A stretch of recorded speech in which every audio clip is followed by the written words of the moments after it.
Ladies and gentlemen, welcome to sqadia.com. My name is Muhammad Osama, and today we are going to talk about the pelvic girdle and its anatomy.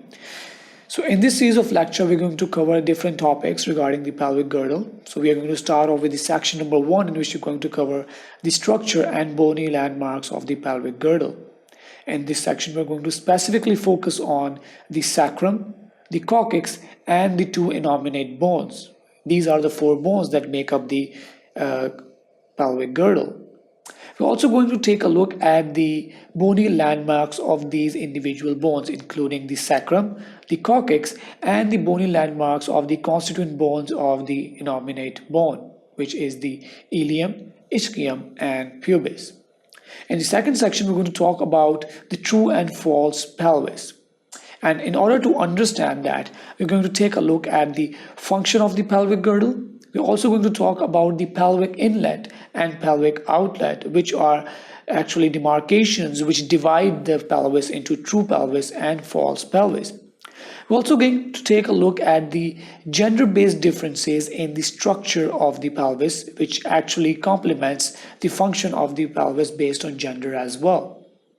Moving on, in the third section, we are going to talk about the different joints of the pelvic girdle. Starting off, in the third section, we will start with the sacroiliac joint.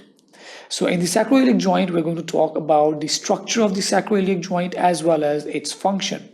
We're also going to take a look at the ligaments of the sacroiliac joint, which are responsible for its stability.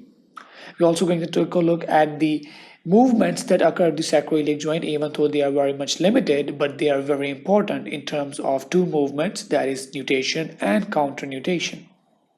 Moving on, in the fourth section, we're going to talk about the symphysis pubis and the lumbosacral joint, which are the 2 other joints in addition to the sacroiliac joint in the pelvic girdle. Once again, we are going to talk about the structure and function of the symphysis pubis and the lumbosacral joint. And we're also going to take a look at the ligaments of the symphysis pubis and lumbosacral joint, which are responsible for providing the static stability.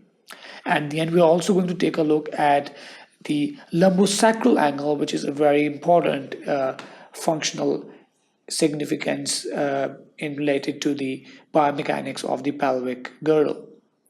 In the first section, or the last section, we're going to talk about the motions or the movements of the pelvic girdle, in which we are going to take a look at the movement or motion in all 3 planes, that are sagittal, frontal, as well as horizontal plane.